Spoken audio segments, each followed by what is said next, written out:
ತಮ್ಮ ಜನ್ಮದಿನದಂದು ದುಂದುವೆಚ್ಚಕ್ಕೆ ಕಡಿವಾಣ ಹಾಕಿ ಆರ್ಥಿಕವಾಗಿ ಹಿಂದುಳಿದವರ ಮತ್ತು ರೋಗಿಗಳಿಗೆ ಹಣ್ಣು ಹಂಪಲು ವಿತರಿಸುವ ಮೂಲಕ ಭಾರತೀಯ ಸೇವಾ ಸಮಿತಿಯ ಸಂಸ್ಥಾಪಕ ಅಧ್ಯಕ್ಷ ಡಾಕ್ಟರ್ ರಾಮಚಂದ್ರ ಹೂಡಿ ಚಿನ್ನಿ ಅವರು ತಮ್ಮ ಹುಟ್ಟುಹಬ್ಬವನ್ನು ಮಹದೇವಪುರ ಕ್ಷೇತ್ರದ ಹೂಡಿಯ ಖಾಸಗಿ ಹೋಟೆಲ್ನಲ್ಲಿ ಆಚರಿಸಿಕೊಂಡರು.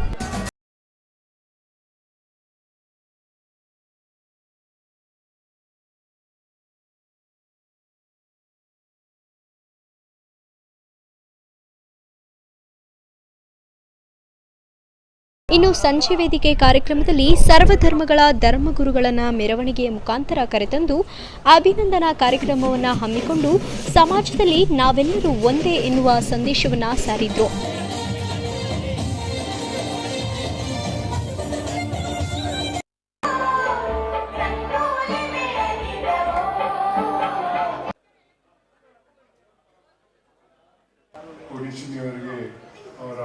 ಹುಟ್ಟುಹಬ್ಬದ ಶುಭಾಶಯಗಳನ್ನು ಅರ್ಪಿಸುತ್ತಾ ನಾನು ಸ್ವಲ್ಪ ಅವಸರದಲ್ಲಿರುವ ಕಾರಣ ಅವರನ್ನು ಕೇಳಿಕೊಂಡೆ. ಮೊದಲು ನಾನು ಮಾತಾಡಬೇಕು, ನಾನು ಹೋಗ್ತೇನೆ ಅಂತ.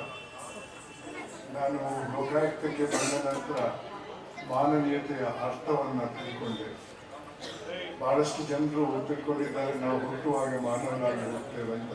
ಮಾನವನ ಗುಂಪೇ ಇಲ್ಲ. ನಾವು ಹುಟ್ಟುವುದು ಹೋಮೋಸಿಪಿಯನ್ಸ್ ಅನ್ನೋ ಒಂದು ಗುಂಪಿಗೆ, ಅದಕ್ಕೂ ಮಾನವೀಯತೆಗೆ ಯಾವ ಸಂಬಂಧನೂ ಇಲ್ಲ.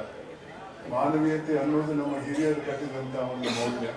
ಮಾನವೀಯತೆ ಇದ್ದರೆ ಮಾನವರಾಗ್ತದೆ.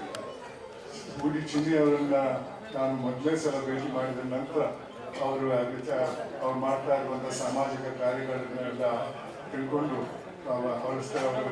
ಅವರ ವಿಚಾರದಲ್ಲಿ ಅವರೊಬ್ಬ ಮಾನವೀಯ ಅಂತ ನಾನು ತಿಳ್ಕೊಂಡಿದ್ದೇನೆ. ಬಂದಿದ್ದೇನೆ. ಎಲ್ರಿಗೂ ನಮಸ್ಕಾರ. ನಿಜವಾಗ್ಲೂ ನಾವು ಸುಮಾರು ವರ್ಷಗಳಿಂದ ನಾವು ಹುಟ್ಟುಹಬ್ಬ ಮಾಡ್ಕೊತಾ ಇದ್ದೀವಿ. ಹುಟ್ಟುಹಬ್ಬ ಹೆಸರಲ್ಲಿ ಸೇವೆ ಮಾಡಬೇಕು ಅನ್ನೋ ಆಸೆ ನಮ್ಮದು. ಹುಟ್ಟುಹಬ್ಬ ಅಂತಲ್ಲ, ಹುಟ್ಟುಹಬ್ಬ ಹೆಸರಲ್ಲಿ ಸೇವೆ ಮಾಡೋದಕ್ಕೆ ಒಂದು ಅವಕಾಶ, ವರ್ಷಕ್ಕೊಂದ್ಸಲಿ ಒಂದು ಹುಟ್ಟುಹಬ್ಬ ಅನ್ನೋ ಲೆಕ್ಕದಲ್ಲಿ ಸೇವೆ ಮಾಡೋದಕ್ಕೆ ನಾವು ಪ್ರತಿಯೊಂದು ಆಶ್ರಮಗಳಿಗೆ, ಶಾಲಾ ಮಕ್ಕಳಿಗೆ, ಇನ್ನಿತರ ವೃದ್ಧರಿಗೆ, ಅಂಗವಿಕಲರಿಗೆ, ಏನೋ ಸಂಬಂಧಪಟ್ಟ ಏನೇನು ನಿರ್ಗತಿಕರಿದ್ದಾರೆ ಅವ್ರ ಪರವಾಗಿ ಎಲ್ಲ ಸಮಾಜಮುಖಿ ಕೆಲಸಗಳು ಮಾಡೋದಕ್ಕೋಸ್ಕರ ವರ್ಷಕ್ಕೊಂದ್ಸಲಿ ನಾವು ಸೇವೆ ಮಾಡೋದಕ್ಕೆ, ನಾವು ಸೇವೆ ಮಾಡೋ ದಿನ ಅನ್ನೋದಕ್ಕೆ ನಾನು ಹೇಳೋಕ್ಕೆ ಇಷ್ಟಪಡ್ತೀನಿ. ಹುಟ್ಟುಹಬ್ಬ ಅನ್ನೋದಕ್ಕಿಂತ ಸೇವೆ ದಿನ ಅಂತಲೇ ನಾನು ಯೋಚನೆ ಮಾಡ್ತೀನಿ. ಜೊತೆಗೆ ವರ್ಷಕ್ಕೊಂದಿನ ಸೇವೆ ಮಾಡೋದಕ್ಕಿಂತ ದಿನನಿತ್ಯ ನಾವು ಯಾವುದೋ ಒಂದು ಸೇವೆಯನ್ನು ಮಾಡ್ಕೊಂಡು ಬರ್ತಾ ಇದ್ದೀವಿ, ಮಾಡ್ತಾನೇ ಇರ್ತೀವಿ. ಯಾಕೆಂದರೆ ಪ್ರತಿಯೊಬ್ಬ ನಾಯಕನ ಕರ್ತವ್ಯ ಅದು.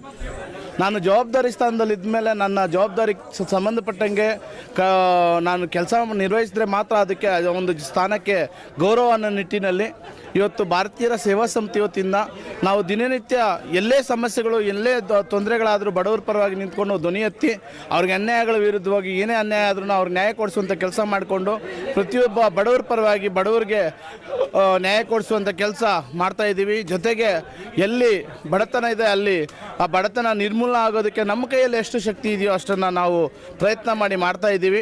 ಇದಕ್ಕೆಲ್ಲ ಸ್ಫೂರ್ತಿ ತುಂಬುವಂಥ ನನ್ನ ಭಾರತೀಯರ ಸೇವಾ ಸಮಿತಿ ಎಲ್ಲ ರಾಜ್ಯ ಮುಖಂಡರು, ತಾಲೂಕು ಮುಖಂಡರು, ಎಲ್ಲ ನನ್ನ ಕುಟುಂಬದ ಸದಸ್ಯರು ಮತ್ತು ಎಲ್ಲ ಜಿಲ್ಲಾ ಮುಖಂಡರು, ಎಲ್ಲ ಭಾರತೀಯರ ಸೇವಾ ಸಮಿತಿ ಎಲ್ಲ ಪದಾಧಿಕಾರಿಗಳಿಗೂ ನಾನು ಋಣಿಯಾಗಿರ್ತೀನಿ. ನಾವು ಭಾರತೀಯ ಸೇವಾ ಸಮಿತಿಯ ಸಂಸ್ಥಾಪಕ ರಾಷ್ಟ್ರೀಯ ಅಧ್ಯಕ್ಷರು ಡಾಕ್ಟರ್ ಎಚ್ ಎಂ ರಾಮಚಂದ್ರ ಅವ್ರನ್ನ ನನಗೂ ಅವ್ರಿಗೂ ಕಳೆದ 15 ವರ್ಷಗಳಿಂದ ಸ್ನೇಹ, ಒಂದು ಸಂಘಟನೆ ಮೂಲಕ ನಾವಿಬ್ಬರು ಒಂದಾಗಿ ಇವತ್ತೊಂದು ದಿನ ಸಹೋದರ ಥರ ಇರೋದಕ್ಕೆ ಕಾರಣವೇ ನಮ್ಮಲ್ಲಿರುವಂಥ ಒಂದು ಆತ್ಮೀಯತೆ. ಏನಿವತ್ತು ಹೂಡಿ ಚಿನ್ನಿಯವರು ಒಬ್ಬ ಜನ್ಮದಿನಾಚರಣೆ ಆಡಿಸ್ಕೊಂತ ಇದ್ರೆ ನಾನು ದೇವರಲ್ಲಿ ಇಷ್ಟೇ ಬೇಡ್ಕೊಳೋದು, ನನ್ನ ಆಯಸ್ಸು ಕೂಡ ಅವ್ರಿಗೆ ಕೊಟ್ಟು ಮತ್ತಷ್ಟು ಅವರು ಜನಸೇವೆಗೆ ಅವರು ಮುಡುಪಾಗಿರಲಿ. ಅವರು ಕೇವಲ ಈ ರೀತಿ ಸಮಾಜ ಸೇವೆ ಮಾಡಿದ್ರೆ ನಮಗೆ ನಿಜಕ್ಕೂ ನೋವಾಗ್ತದೆ.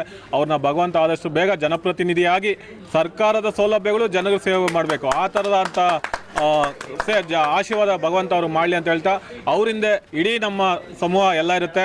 ಈಗಾಗಲೇ ನಾವು ಒಬ್ಬೊಬ್ಬರು ಒಂದೊಂದು ಕ್ಷೇತ್ರದಲ್ಲಿ ಪರಿಣಿತರಾಗಿದೆ. ನಾವೆಲ್ಲರೂ ಅವ್ರ ಜೊತೆ ನಿಂತ್ಕೊಂಡು ಅವ್ರನ್ನ ಜನಪ್ರತಿನಿಧಿ ಮಾಡಿ ಸರ್ಕಾರದ ಸೌಲಭ್ಯಗಳನ್ನ ಜನಗಳಿಗೆ ತರಿಸ್ತೀರಿ. ಮತ್ತೊಮ್ಮೆ ನಿಮಗೆ ಜನ್ಮದಿನ ಶುಭಾಶಯ ಕೊಡ್ತಾ ತಮ್ಮೆಲ್ಲರೂ ಕೂಡ ಧನ್ಯವಾದಗಳು.